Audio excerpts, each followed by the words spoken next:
ছাত্র জনতার অভ্যুত্থানের মধ্য দিয়ে শেখ হাসিনা সরকারের পতন একটি নতুন বাংলাদেশের জন্ম হয়েছে বলে মনে করা হচ্ছে।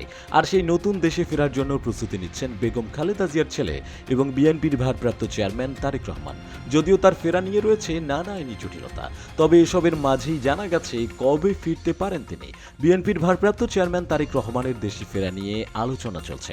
খুব দ্রুতই তিনি দেশে ফিরে আসবেন বলে আশা করছেন সারা দেশের নেতাকর্মীরা। সংবাদ মাধ্যমের প্রতিবেদন থেকে জানা গেছে আইনি প্রক্রিয়া সহ প্রয়োজনীয় আনুষ্ঠানিকতা শেষ হলে তিনি যে কোনো সময়ে লন্ডন থেকে বাংলাদেশের উদ্দেশ্যে রওনা হবেন। দীর্ঘ ১৬ বছর ধরে সপরিবারে যুক্তরাজ্যে নির্বাসিত জীবন কাটাচ্ছেন সাবেক রাষ্ট্রপতি জিয়াউর রহমান এবং সাবেক প্রধানমন্ত্রী খালেদা জিয়ার বড় সন্তান। মূলত আওয়ামী লীগ শাসনামলে একাধিক মামলার রায়ে বিভিন্ন মেয়াদে সাজাপ্রাপ্ত হয়ে তার এই নির্বাসন চলমান। তারেক রহমানের দেশে ফেরার আলোচনা ইতিমধ্যেই ব্যাপক আকার ধারণ করেছে। বিএনপির পক্ষ থেকে বলা হচ্ছে, অন্যায়ভাবে মিথ্যা মামলার সাজানো রায় দিয়ে তাদের প্রিয় নেতাকে বিদেশে নির্বাসিত করা হয়েছে। তিনি যখন চাইবেন তখনই দেশে ফিরবেন। এ প্রসঙ্গে বিএনপির ভারপ্রাপ্ত মহাসচিব মির্জা ফখরুল ইসলাম আলমগীর বলেছেন, বিএনপির ভারপ্রাপ্ত চেয়ারম্যান তারেক রহমান দ্রুতই দেশে ফিরছেন। তাকে অন্যায়ভাবে সাজা দেওয়া হয়েছে। অবিলম্বে তাকে দেশে ফিরিয়ে আনার জন্য আমরা ব্যবস্থা গ্রহণ করেছি। কবে ফিরবেন জানতে চাইলে বলেন, যখন তারেক রহমান মনে করবেন নাও হি ক্যান কাম ব্যাক তখনই। তবে আমরা তাকে অনুরোধ জানিয়েছি তিনি যেন দ্রুত দেশে ফিরে আসেন। সুপ্রিম কোর্ট বার সভাপতি ও সাবেক সংসদ সদস্য ব্যারিস্টার এম মাহবুব উদ্দিন খোকন গত ৬ আগস্ট সুপ্রিম কোর্ট বার অডিটোরিয়ামে সংবাদ সম্মেলনে বলেন, সাবেক প্রধানমন্ত্রী ও বিএনপি চেয়ারপারসন বেগম খালেদা জিয়া ও তার পুত্র বিএনপির ভারপ্রাপ্ত চেয়ারম্যান তারেক রহমানকে উদ্দেশ্যমূলক মিথ্যা মামলায় সাজা দেওয়া হয়েছে।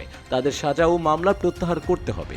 বিএনপির স্থায়ী কমিটির সদস্য ডক্টর আব্দুল মঈন খান বলেন, তারেক রহমানের বিরুদ্ধে আওয়ামী লীগের মূল রাগের কারণটা হলো তিনি গণতন্ত্র পুনঃপ্রতিষ্ঠার আন্দোলন বেগবান করেছেন। ইতিহাসে প্রথমবারের মতো ডানপন্থী, বামপন্থী, সমাজতন্ত্রী, ইসলামী দল সবাইকে ঐক্যবদ্ধ করে সরকারের বিরুদ্ধে এমন এক আন্দোলন গড়ে তুলেছেন যে এর ফলে ১০ ভাগ লোকও ভোট দিতে যায়নি। তার নেতৃত্বে এক দফার আন্দোলন সফল হয়েছে। এখন তিনি বীরের বেশে দেশে ফিরবেন। একই সাথে খালেদা জিয়ার প্রসঙ্গে তিনি বলেন, ম্যাডাম সবাইকে প্রথম যে বলেছেন সবাইকে শান্ত হতে বলো।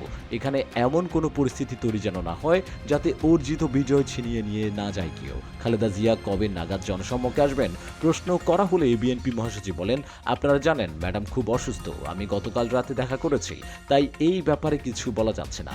এদিকে ৬ আগস্ট দীর্ঘ সময় পর বিএনপির ভারপ্রাপ্ত চেয়ারম্যান তারেক রহমানকে প্রধান অতিথি করে নয়াপল্টনে সমাবেশ করার ঘোষণা দেয় বাংলাদেশ জাতীয়তাবাদী দল বিএনপি। ৭ আগস্ট দুপুর ২টায় দলীয় কার্যালয়ের সামনে এই সমাবেশ অনুষ্ঠিত হয়। সেই সমাবেশে বিএনপির মহাসচিব মির্জা ফখরুল ইসলাম আলমগীর সহ জাতীয় নেতৃবৃন্দ বক্তব্য দেবেন।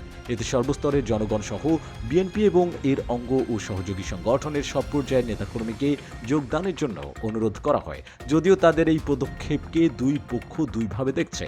যেখানে একদল স্বাধীন দেশে দলটির সমাবেশ করাকে গ্রহণ করছে, অন্যদিকে আন্দোলনের সাথে সম্পূর্ণভাবে সংশ্লিষ্ট না থেকে এখন বিজয়ীর বেশে দলটির বের হয়ে আসার অভিযোগও উঠেছে।